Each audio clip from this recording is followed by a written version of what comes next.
Glory to God in the highest. Today's topic is Heaven and Earth are close. Heavenly Father, I thank you for the past week. Lord, help me, your servant, to deliver the message in a fruitful way. May this message transform those who hear me. I pray in the name of Jesus. Amen. Today's message is based on St. Luke's Gospel, chapter 2, verses 8 to 20. This is about the shepherds and the angels at the birth of Jesus. Verse 10 and 11 says, But the angel said to them, Do not be afraid, for behold, I bring you good news of great joy, which will be for all the people. For today, in the city of David, there has been born for you a Savior who is Christ the Lord. In the Bible, we notice that there are several occasions when the heaven and earth seem close to each other. When God took the Israelites out of Egypt, He traveled with them in the Ark of the Covenant and spoke to them through Moses.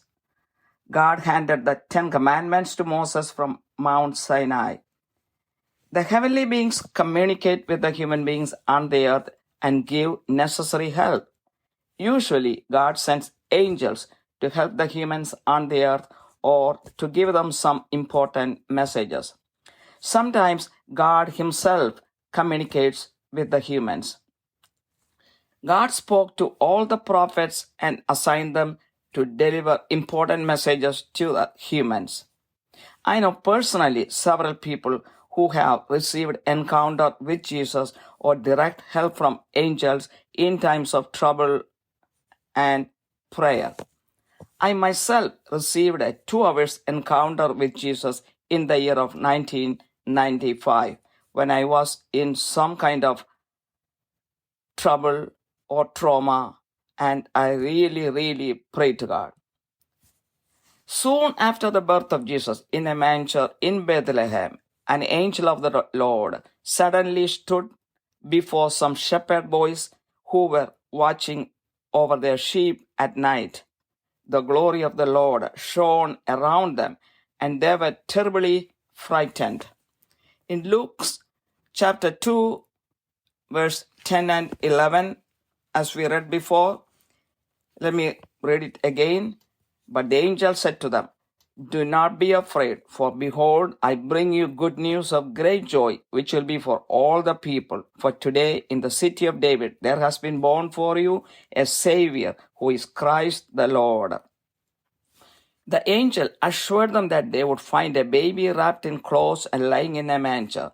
Suddenly there appeared with the angel a multitude of the heavenly host, praising God and saying, according to verse 14, Glory to God in the highest, and on earth peace among men with whom He is pleased. As per the message given by the angel, the shepherd boys visited Mary, Joseph, and baby Jesus and confirmed that what the angels said was true.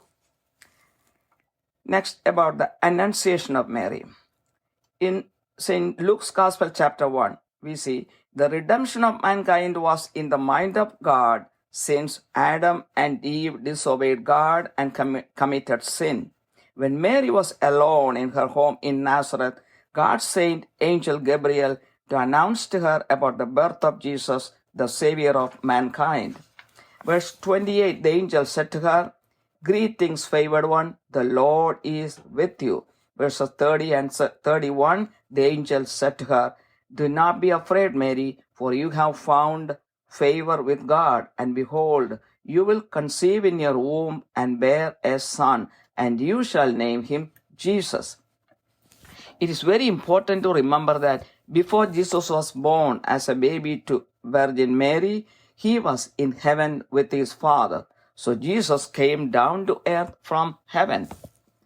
Next, about the baptism of Jesus. In St. Matthew's Gospel, chapter 3, verse 16, after being baptized, Jesus came up immediately from the water. John the Baptist saw that the heavens were opened and the Spirit of God descending as a dove and lighting on Jesus.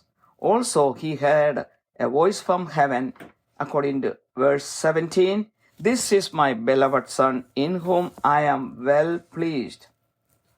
It was a moment the heaven and earth came together. Next, about the transfiguration of Jesus. In St. Matthew's Gospel, chapter 17, we see this. Another occasion of the heaven and earth coming closer happened at the transfiguration of Jesus at Mount Tabor. Jesus took Peter, James, and John to a high mountain. Jesus was transfigured before them. His face shone like the sun, and his garments became as white as light. Moses and Elijah appeared to them and talked to Jesus. Then a bright cloud overshadowed them. In verse 5, the voice of God out of the cloud said, "This is my beloved Son, with whom I am well pleased. Listen to him." When the disciples heard this, they fell face down to the ground and were terrified. Next, about the crucifixion of Jesus. We see in St. Matthew's Gospel, chapter 28. During and after the crucifixion, supernatural things happened all over the land. Darkness fell upon all the land for 3 hours. In St. Matthew's Gospel, chapter 27, verses 51 and 52, it says, "And behold, the veil of the temple was torn in two from top to bottom, and the earth shook, and the rocks were split. The tombs were opened, and many bodies of the saints who had fallen asleep were raised. They entered the city and appeared to many people." Let's talk about the resurrection of Jesus. In St. Matthew's Gospel, chapter 28, when Mary Magdalene and the other Mary came to look at the grave of Jesus, they noticed that a severe earthquake had occurred. For an angel of the Lord descended from heaven and came and rolled away the stone and sat upon it. Verse 3, "And his appearance was like lightning, and his clothing as white as snow." The angel informed them of the resurrection of Jesus. Soon Jesus met them and greeted them. They took hold of his feet and worshipped him. Let's talk about the ascension of Jesus. In the book of Acts, chapter 1, while the disciples were looking at Jesus, he was lifted up, and a cloud received him out of their sight. While they were gazing intently into the sky, 2 men in white clothing stood beside them. They were angels from heaven. Verse 11, they also said, "Men of Galilee, why do you stand looking into the sky? This Jesus who has been taken up from you into heaven will come in just the same way as you have watched him go into heaven." Next, let's talk about the 3 angels who visited Abraham and Sarah. In Genesis chapter 18, we see this. As God had promised to Abraham that he would make him a great nation, and as Sarah had not given birth to a baby even after a long time, God sent 3 angels to them to announce the birth of a son within a year. Isaac was born to them within a year. After the angels departed, Abraham spoke to God. Abraham tried to manipulate God's mind by asking if he would spare the cities of Sodom and Gomorrah if there were at least 50 or 40 or 30 or 20 or even down to 10 righteous people. God agreed, and God departed after agreeing with him not to destroy them if there were 10 righteous people. Next, let's see about the angels who saved Lot and his 2 daughters in Genesis chapter 19. Because of the sin of Sodom and Gomorrah and the lack of the righteous people, God decided to destroy the cities. As Lot was Abraham's nephew, God wanted to save the lives of his family. God sent 2 angels to save the lives of Lot's family. Let's see Abraham sacrificing Isaac in Genesis chapter 22. God asked Abraham to sacrifice his son Isaac as a burnt offering in the land of Moriah. This way God tried to test the faith of Abraham. Abraham stretched out his hand and took the knife to slay his son. In verse 2, Verse 12, immediately the angel of the Lord called Abraham from heaven and said, do not stretch out your hand against the lad, and do nothing to him. For now I know that you fear God, since you have not withheld your son, your only son, from me. Let's see next. God gives water to Hagar and Ishmael in the wilderness. In Genesis chapter 21, when the water finished, Hagar left Ishmael under a bush to die, and she sat away from him and cried loudly. In verses 17 and 18, God heard the lad crying, and the angel of God called to Hagar from heaven and said to her, what is the matter with you, Hagar? Do not fear, for God has heard the voice of the lad where he is. Arise, lift up the lad, and hold him by the hand, for I will make a great nation of him. Then God opened her eyes, and she saw a well of water. Next, God protected and fed the Israelites in the desert. God fed the Israelites in the desert with manna from heaven for 40 years. He gave them water from the rock. He partitioned the Red Sea to protect them from the Egyptians. God spoke to all the prophets. God spoke to them either directly or through angels or visions. The messages given to Isaiah, Jeremiah, Ezekiel, Daniel, and Joel are very exciting and motivating. In Daniel chapter 3, we see God delivers Shadrach, Meshach, and Abednego. These three men were thrown into the furnace of blazing fire for not worshipping the golden image set up by King Nebuchadnezzar. They still worshipped God, and God sent an angel to save their lives. They stayed intact in the middle of the intense fire. Daniel chapter 6, we see when Daniel was thrown into the lion's den for worshipping God 3 times a day, God shut the mouths of the lions and saved his life. Again, let's see, heaven opened at the martyrdom of Stephen. In Acts chapter 7, Stephen was full of grace and power from God, and he performed great wonders and signs among the people. When he was questioned by the high priest, he explained his innocence, but his enemies gnashed their teeth at him. He was full of the Holy Spirit, and he gazed intently into heaven and saw the glory of God and Jesus standing at the right hand of God. Verse 59, looking at Jesus, he said, Lord Jesus, receive my spirit. They stoned him to death. Another occasion is when Peter released from prison. In Acts chapter 12, Peter was imprisoned for teaching the word of God and performing miracles. God sent down an angel to release Peter. The angel woke him up at night. His chains fell off his hands, and the angel released him from the prison. Also, we see Paul and Silas released from prison. In Acts chapter 16, Paul and Silas were imprisoned for preaching the word of God. They kept on singing hymns and praising God. God sent an earthquake which shook the foundations of the prison and opened all the doors. The jailers started believing in God, and the next day Paul and Silas were released from the prison. God was on earth, and he will come back to rule the earth. In Genesis chapter 2, when Adam and Eve were created, God was with them in the Garden of Eden, which was around the land of Iraq. The righteous reign of God on earth will be from Zion, Israel.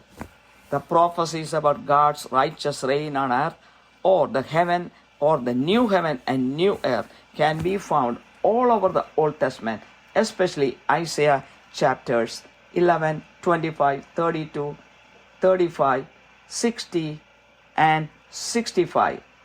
Also Zechariah chapter 14 and Psalm 72 and 96. Revelation chapter 21 explains in detail the coming down of the heavenly Jerusalem to Zion to rule for 1,000 years. The rapture of Jesus will take place before that. God is not too far from the humans. Isaiah chapter 40 verse 22 says, "It is he who sits above the circle of the earth, and its inhabitants are like grasshoppers, who stretches out the heavens like a curtain and spreads them out like a tent to dwell in." Whoever trusts in the Lord will be secure in his hands. Psalm 91 verse 11 and 12 says, "For he will give his angels charge concerning you, to guard you in all your ways. They will bear you up in their hands, and you do not strike your foot against a stone." Psalms 91:15 says, "He will call upon me, and I will answer him. I will be with him in trouble. I will rescue him and honor him." Psalms 121:2 says, "My help comes from the Lord who made heaven and earth." Isaiah chapter 40 verses 30 and 31 says, "Though youths grow weary and tired, and vigorous young men stumble badly, yet those who wait for the Lord will gain new strength. They will mount up with wings like eagles. They will run and not get tired. They will walk and not become weary." God is always awake to our call. As long as we fear the Lord, believe in Him, and do His will, our lives are surrounded by angels, and they are here to assist us in our times of need, including death. God loves us so much that He sends His angels to guard, guide, and protect us through various stages of our life. The message ends here. Heavenly Father, I glorify your name. Lord, bless each and everyone who hears this message. Lord, help everyone to trust in you and believe that you are not too far. You are watching everyone, and that your angels will help them when they call in need. I pray in the precious name of Jesus Christ. Amen. ദൈവത്തിരുനാമത്തിന് മഹത്വമുണ്ടായിരിക്കട്ടെ. ഇന്നത്തെ ചിന്താവിഷയം സ്വർഗവും ഭൂമിയും അടുത്താണ്. ഇന്നത്തെ ചിന്തയ്ക്കായി എടുത്തിരിക്കുന്ന വചനഭാഗം വിശുദ്ധ ലൂക്കാട് സുവിശേഷം 2:8 മുതൽ 20 വരെയുള്ള വചനങ്ങൾ. ആട്ടിടയന്മാരും ദൈവദൂതന്മാരും യേശുവിൻ്റെ ജനന സമയത്ത് എന്തു ചെയ്തു എന്ന് കാണിക്കുന്ന ഭാഗം. 10-11 വചനങ്ങൾ പറയുന്നു, "ദൂതൻ അവരോട്, ഭയപ്പെടേണ്ട, സർവ്വജനത്തിനും ഉണ്ടാവാനുള്ളൊരു മഹാസന്തോഷം ഞാൻ നിങ്ങളോട് സുവിശേഷിക്കുന്നു. കർത്താവായ ക്രിസ്തു എന്ന രക്ഷിതാവ് ഇന്ന് ദാവീദിന്റെ പട്ടണത്തിൽ നിങ്ങൾക്കായി ജനിച്ചിരിക്കുന്നുവെന്ന്." നമ്മൾ വിശുദ്ധ വേദപുസ്തകം നോക്കിക്കഴിഞ്ഞാൽ അനേക സംഭവങ്ങൾ കാണാം. സ്വർഗവും ഭൂമിയും ഏതാണ്ട് ഒന്നിച്ച് പ്രവർത്തിക്കുന്ന അവസരങ്ങൾ, അല്ലെങ്കിൽ വളരെ അടുത്തു വരുന്ന അവസരങ്ങൾ. ഇസ്രായേൽ ജനതയെ ഈജിപ്തിൽ നിന്നും കൊണ്ടുവന്ന് മരുഭൂമിയിൽ കൂടി കർത്താവ് വഴി നടത്തിയ ആ സമയങ്ങളിൽ സമാഗമന കൂടാരത്തിൻ്റെ ഉള്ളിൽ ദൈവം എപ്പോഴും അവരുടെ കൂടെയാണ് സഞ്ചരിച്ചത്. മോശയോടാണ് എപ്പോഴും ദൈവം നേരിട്ട് സംസാരിച്ചു കൊണ്ടിരുന്നത്. അതുപോലെ ഇതേ മോശയ്ക്ക് തന്നെയാണ് 10 പ്രമാണങ്ങൾ ദൈവം നേരിട്ട് സീനായി മലയിൽ വെച്ച് കൈമാറ്റം ചെയ്തത്. സ്വർഗം എപ്പോഴും മനുഷ്യന്റെ സഹായത്തിനായി എത്തുന്നുണ്ട്, ദൈവം അയക്കുന്നുണ്ട്. എന്നാൽ ദൈവത്തെ നോക്കുന്നവരെയും ദൈവത്തെ അന്വേഷിക്കുന്നവരെയും ദൈവത്തെ കൊണ്ട് ആവശ്യമുണ്ടെന്ന് മനസ്സിലാക്കി നിലവിളിക്കുന്നവരെയും ദൈവം ഒരിക്കലും കൈവിട്ടിട്ടില്ല. ചിലപ്പോൾ ദൈവം നേരിട്ട് സന്ദേശങ്ങൾ കൊടുക്കും, അല്ലെങ്കിൽ മാലാഖമാരെ അയച്ച് അവർക്ക് സന്ദേശം കൊടുക്കും, അല്ലെങ്കിൽ ദർശനത്തിൽ കൂടി അവർക്ക് സന്ദേശം കൊടുക്കും. എല്ലാ പ്രവാചകന്മാരോടും ദൈവം നേരിട്ട് സംസാരിച്ച് സന്ദേശങ്ങൾ കൊടുക്കുകയായിരുന്നു. അതാണ് പ്രവാചകന്മാർ മനുഷ്യരെ അറിയിച്ചത്. എനിക്ക് തന്നെ നേരിട്ട് അറിയാം. ദൈവത്തിൻ്റെ സന്ദേശങ്ങൾ നേരിട്ട് കിട്ടിയിട്ടുള്ള അനേകം വ്യക്തികളെ നേരിട്ടും സ്വരമായും മാലാഖമാർ വഴിയും ദർശനമായും ഒക്കെ കൊടുത്തിട്ടുള്ളൂ. എന്നോട് തന്നെ യേശു 2 മണിക്കൂർ എൻകൗണ്ടർ 1995 എനിക്ക് തന്നു. ഞാൻ ദൈവത്തിൻ്റെ അടുത്തേക്ക് സ്വരമുയർത്തി നിലവിളിച്ചപ്പോൾ എൻ്റെ ആവശ്യ സമയത്ത്, കഷ്ടതയുടെ സമയത്ത് ദൈവം അത് കേട്ട് നേരിട്ട് എന്നോട് സംസാരിച്ചു. അത് മാലാഖയായിട്ട് എനിക്ക് തോന്നിയില്ല, അത് യേശു തന്നെയായിരുന്നു. ഞാൻ കാണുന്നില്ല, പക്ഷെ എൻ്റെ ഉള്ളിൽ എന്നോട് സംസാരിച്ചു. യേശു ജനിച്ചു കഴിഞ്ഞ ഉടനെ തന്നെ ആ പുൽക്കൂട്ടിൽ, കാലിത്തൊഴുത്തിൽ പുൽക്കൂട്ടിൽ യേശു കിടന്ന സമയത്ത് ഒരു മാലാഖ ആട്ടിടയന്മാർക്ക് അന്ന് രാത്രിയിൽ പ്രത്യക്ഷപ്പെട്ടുകൊണ്ട്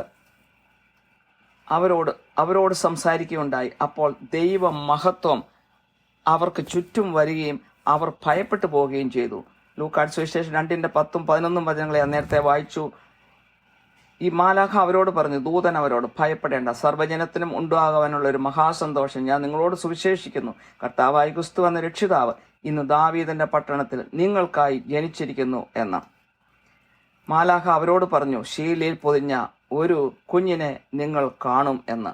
ഉടനെ തന്നെ ഒരു പറ്റം ദൈവദൂതന്മാർ ദൈവത്തെ സ്തുതിച്ചുകൊണ്ട് അവിടെ പ്രത്യക്ഷപ്പെട്ടു.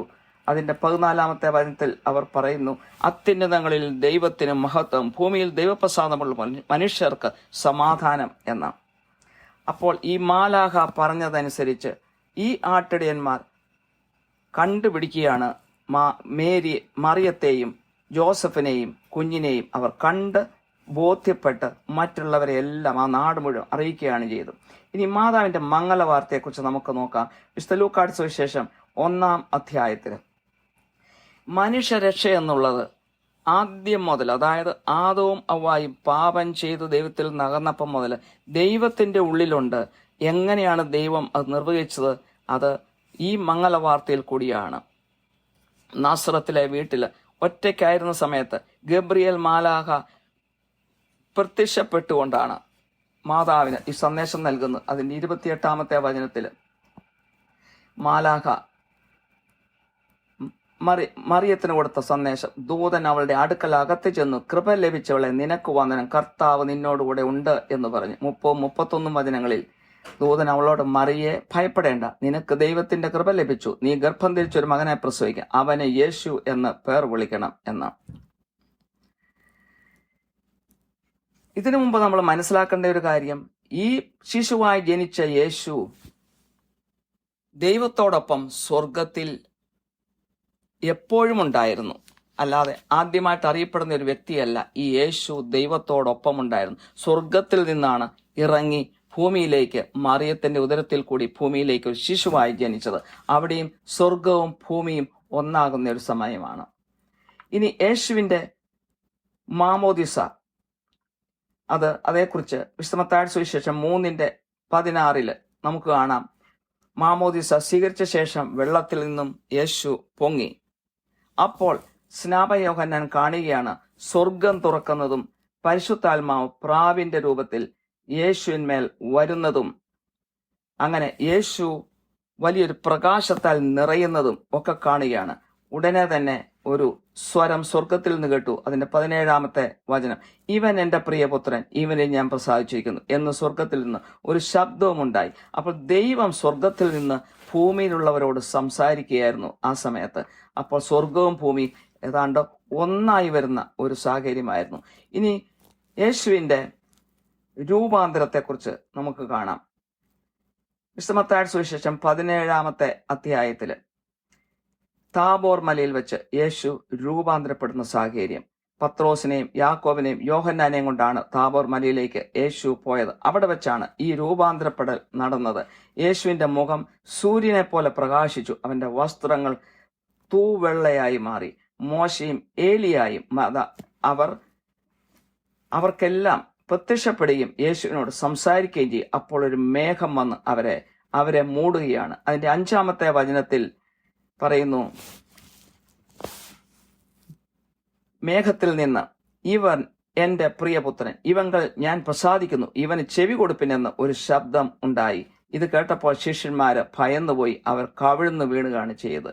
ഇനി യേശുവിന്റെ കുരിശുമരണത്തിന്റെ സമയത്തും അതിനുശേഷവും എന്തു നടന്നുവെന്ന് നോക്കാം. വിശുദ്ധ മത്തായി സുവിശേഷം 28-ാമത്തെ അധ്യായത്തില് പകൽ സമയത്ത് 3 മണിക്കൂർ ആ ദേശം മുഴുവനും അന്ധകാരം വ്യാപിച്ചു. അതിന്റെ മത്തായി 27:51-52 വചനങ്ങളിൽ പറയുന്നു, അപ്പോൾ മന്ദിരത്തിലെ തിരശ്ശീല മേൽ തൊട്ട് അടിയോളം 2ആയി ചീന്തിപ്പോയി, ഭൂമി കുലുങ്ങി, പാറകൾ പിളർന്നു, കല്ലറകൾ തുറന്നു, നിദ്രപ്രാച്ച വിശുദ്ധന്മാരുടെ ശരീരങ്ങൾ പലതും ഉയർത്തെഴുന്നേറ്റുവെന്ന്. അവർ പട്ടണങ്ങളിൽ പ്രത്യക്ഷരായി അനേകരവരെ കാണുകയും ചെയ്തു. ഇനി യേശുവിന്റെ ഉയർത്തെഴുന്നേൽപ്പിന്റെ സമയത്ത് എന്തൊക്കെ സംഭവിച്ചു? മത്തായി സുവിശേഷം 28-ാമത്തെ അധ്യായം നമ്മൾ കാണുന്നു. മഗ്ദലന മറിയവും മറ്റേ മറിയവും യേശുവിനെ കാണാനായി കല്ലറയിലേക്ക് ചെന്നപ്പോൾ ഒരു ഭൂകമ്പം ഉണ്ടായതായി അവർ കാണുന്നു. കല്ലുരുട്ട് മാറ്റിയിട്ട് ഒരു ദൈവദൂതൻ ആ കല്ലിന്റെ പുറത്ത് ഇരിക്കുന്നത് കാണുന്നു. അതിന്റെ 3-ാമത്തെ വചനത്തില് അവന്റെ രൂപം മിന്നലിനൊത്തതും അവന്റെ ഉടുപ്പ് ഹിമം പോലെ വെളുത്തതും ആയിരുന്നു. ഈ ദൂതൻ മറിയയോട് പറയുകയാണ്, യേശു ഉയർത്തെഴുന്നേറ്റുവെന്ന്. ഉടനെ തന്നെ, അതായത് അധികം താമസിക്കാതെ, യേശു അവരെ വന്ദനം ചെയ്തു. അവർ യേശുവിനെ ആരാധിക്കുകയും ചെയ്തു. വീണ്ടും നമ്മൾ കാണുന്നത് യേശുവിന്റെ സ്വർഗാരോഹണത്തെക്കുറിച്ചാണ്. അപ്പോസ്തല പ്രവൃത്തികൾ 1-ാമത്തെ അധ്യായത്തിൽ അവർ യേശുവിനെ നോക്കിക്കൊണ്ടിരിക്കുമ്പോൾ തന്നെ യേശു സ്വർഗത്തിലേക്ക് എടുക്കപ്പെട്ടു. ഒരു മേഘം വന്ന് യേശുവിനെ മൂടി. അവർ സ്വർഗത്തിലേക്ക് ഇങ്ങനെ നോക്കിക്കൊണ്ടിരിക്കുമ്പോൾ 2 വ്യക്തികൾ, 2 പുരുഷന്മാർ അവരുടെ അടുത്ത് വന്ന് അവരോട് പറയുകയാണ്. ആ പുരുഷന്മാർ മാലാഹമാരായിരുന്നു. അവരോട് പറയുകയാണ്, ഗലീല പുരുഷന്മാരെ, നിങ്ങൾ ആകാശത്തിലേക്ക് നോക്കി നിൽക്കുന്നത് എന്ത്? നിങ്ങളെ വിട്ട് സ്വർഗാരോഹണം ചെയ്ത ഈ യേശുവിനെ സ്വർഗത്തിലേക്ക് പോകുന്നവനായി നിങ്ങൾ കണ്ടതുപോലെ തന്നെ അവൻ വീണ്ടും വരും എന്ന് പറഞ്ഞു. അപ്പോൾ സ്വർഗവും ഭൂമിയും ഒന്നായി മാറുന്ന ഒരവസ്ഥ. അടുത്തായിട്ട് നമ്മൾ കാണാൻ പോകുന്നത് 3 മാലാഹമാര് അല്ലെങ്കിൽ ദൈവദൂതന്മാര് എബ്രഹാമിനെയും സാറായെയും സന്ദർശിക്കുന്ന ആ സാഹചര്യം. ഉൽപ്പത്തി പുസ്തകം 18-ാമത്തെ അധ്യായത്തിൽ ദൈവം എബ്രഹാമിനോട് വാഗ്ദാനം ചെയ്തിരുന്നു, നിന്നിൽ നിന്നും ഒരു വലിയ ജനതതി തന്നെ ഉളവാകും എന്ന്. എന്നാൽ 10-25 വർഷമായിട്ടും ഒരു കുഞ്ഞ് ജനിക്കാത്ത ആ പ്രതീക്ഷ തന്നെ നഷ്ടപ്പെട്ടു പോയി. ആ സമയത്താണ് ദൈവം 3 ദൈവദൂതന്മാരെ അവരുടെ പക്കലേക്ക് അയച്ചിട്ട് അടുത്ത വർഷം ഈ സമയത്ത് ഒരു ശിശു ജനിക്കുമെന്ന് പറയുന്നു. അതുപോലെ തന്നെ സംഭവിക്കുകയും ചെയ്തു. മാലാഖമാർ പോയതിനു ശേഷം എബ്രഹാം ദൈവത്തോട് സംസാരിക്കുകയാണ്. എബ്രഹാമിന് അറിയാമായിരുന്നു ദൈവം സോദോം ഗോമോറ നഗരങ്ങളെ അതിന്റെ തിന്മ മൂലം നശിപ്പിക്കാൻ പോകുന്നുവെന്ന്. ദൈവത്തെ ഒന്ന് മനിപ്പുലേറ്റ് ചെയ്യുവാനായിട്ട് എബ്രഹാം നോക്കി. 50 പേരുണ്ടെങ്കിൽ നശിപ്പിക്കാതിരിക്കുമോ? 40 പേരുണ്ടെങ്കിൽ, അല്ലെങ്കിൽ 30 പേർ, അല്ലെങ്കിൽ 20 പേർ, അവസാനം 10 പേരുണ്ടെങ്കിൽ നശിപ്പിക്കാതിരിക്കുമോ എന്ന് ചോദിച്ചപ്പോൾ 10 നീതിമാന്മാരുണ്ടെങ്കിൽ നശിപ്പിക്കുകയില്ല എന്ന് ദൈവം എബ്രഹാമിനോട് വാഗ്ദാനം ചെയ്തു. എന്നാൽ വീണ്ടും സോദോം ഗോമോറയിൽ നീതിമാന്മാരില്ല എന്ന് കണ്ടപ്പോൾ സോദോം ഗോമോറയെ നശിപ്പിക്കാൻ ദൈവം തീരുമാനിച്ച സമയത്ത് എബ്രഹാമിന്റെ സഹോദരപുത്രനായ ലോത്തിനെയും കുടുംബത്തെയും രക്ഷിക്കുവാനായി ദൈവം 2 മാലാഖമാരെ അങ്ങോട്ട് അയക്കുന്നു. അങ്ങനെ ആ മാലാഖമാർ വന്ന് ലോത്തിനെയും കുടുംബത്തെയും അവിടെ നിന്ന് ഇറക്കി ഭദ്രമായി സുരക്ഷിതമായി അവിടുന്ന് മാറ്റിക്കൊണ്ടുപോകുന്നു എന്ന് നമ്മൾ കാണുന്നു. അടുത്തായി നമ്മൾ കാണുന്നത് എബ്രഹാം ഇസഹാക്കിനെ ബലി കഴിക്കുന്ന സമയമാണ്. ഒരേ ഒരു പുത്രനായ ഇസഹാക്കിനെ ദൈവത്തിന് ഹോമയാഗം ചെയ്യണമെന്ന് ദൈവം ആവശ്യപ്പെട്ടു. ഉൽപ്പത്തി പുസ്തകത്തിന്റെ 22-ാമത്തെ അധ്യായത്തില് അത് എബ്രഹാം അതുപോലെ തന്നെ അനുസരിച്ചു. അങ്ങനെ എബ്രഹാം അനുസരിച്ച് കത്തിയെടുത്തുകൊണ്ട് അവനെ കൊല്ലുവാനായിട്ട് തുടങ്ങുന്ന ആ നിമിഷം അതിന്റെ 12-ാമത്തെ വചനത്തിൽ ഒരു മാലാഹ ഇങ്ങനെ വിളിച്ചു പറയുന്നു, ബാലന്റെ മേൽ കൈവയ്ക്കരുത്, അവനോട് ഒന്നും ചെയ്യരുത്, നിന്റെ ഏകജാതനായ മകനെ തരുവാൻ നീ മടിക്കായ കൊണ്ട് നീ ദൈവത്തെ ഭയപ്പെടുന്നുവെന്ന് ഞാനിപ്പോൾ അറിയുന്നു എന്ന് അവൻ അരുളി ചെയ്തു എന്ന്. അടുത്തതായി നമ്മൾ കാണുന്നത് ഹാഗാർ ഇസ്മയേലുമായി മരുഭൂമിയിലായിരുന്നപ്പോൾ ദൈവം അവർക്ക് വെള്ളം കുടിക്കാൻ കൊടുത്ത് ആ കുഞ്ഞിന്റെ ജീവൻ രക്ഷിക്കുന്ന അവസ്ഥയാണ്. ഉൽപ്പത്തി പുസ്തകം 21-ാമത്തെ അധ്യായത്തില് ഹാഗാർ കൊണ്ടുപോയ വെള്ളമെല്ലാം തീർന്ന് ഇസ്മയേൽ ഏതാണ്ട് മരിക്കുന്ന ഒരു അവസ്ഥയിലേക്ക് വന്നപ്പോൾ അത് കാണാനുള്ള ശക്തിയില്ലാത്തതുകൊണ്ട് ഒരു ചെടിയുടെ ചുവട്ടിൽ ഇവനെ കിടത്തിയിട്ട് ഹാഗാർ മാറിയിരുന്ന് പൊട്ടിക്കരയുന്ന സമയത്ത് ദൈവം ആ സൗണ്ട് കേട്ടു. ഈ ബാലന്റെ നിലവിളിയും ദൈവം കേട്ടു. സ്വർഗത്തിൽ നിന്നും ഒരു മാലാഹായെ ഇറക്കിക്കൊണ്ടുവന്നു. അതിന്റെ 17ഉം 18ഉം വചനങ്ങളില് മാലാഹ ദൈവത്തോട് ഈ ഹാഗാറിനോട് സംസാരിക്കും. ദൈവം ബാലന്റെ നിലവിളി കേട്ടു. ദൈവത്തിന്റെ ദൂതൻ ആകാശത്ത് നിന്ന് ഹാഗാറിനെ വിളിച്ചു അവളോട്, ഹാഗാറെ നിനക്കെന്ത്, നീ ഭയപ്പെടേണ്ട, ബാലൻ ഇരിക്കുന്നിടത്ത് അവന്റെ നിലവിളി കേട്ടിരിക്കുന്നു, നീ ചെന്ന് ബാലനെ താങ്ങി എഴുന്നേൽപ്പിച്ചു കൊള്ളുക, ഞാൻ അവനെ ഒരു വലിയ ജാതിയാക്കും എന്ന് അരുളി ചെയ്തു. ആ നിമിഷം തന്നെ ദൈവം അവരുടെ കണ്ണുകൾ തുറന്നു. ഒരു വലിയ കിണർ അവൾ കാണുന്നു. അവൾ ധാരാളം വെള്ളം അതിൽ നിന്ന് ആവശ്യത്തിനനുസരിച്ച് കോരി തൃപ്തിപ്പെടുന്നു. അങ്ങനെ അവരുടെ ജീവനെ രക്ഷിച്ചു. നമുക്കറിയാം, ദൈവം ഇസ്രായേൽ ജനതയെ മരുഭൂമിയിൽ എല്ലാ രീതിയിലും രക്ഷിച്ചു. ആ 40 വർഷം സ്വർഗത്തിൽ നിന്ന് മന്ന കൊടുത്തുകൊണ്ട് രക്ഷിച്ചു. പാറയിൽ അടിച്ചു വെള്ളം കൊടുത്തുകൊണ്ട് അവരെ രക്ഷിച്ചു.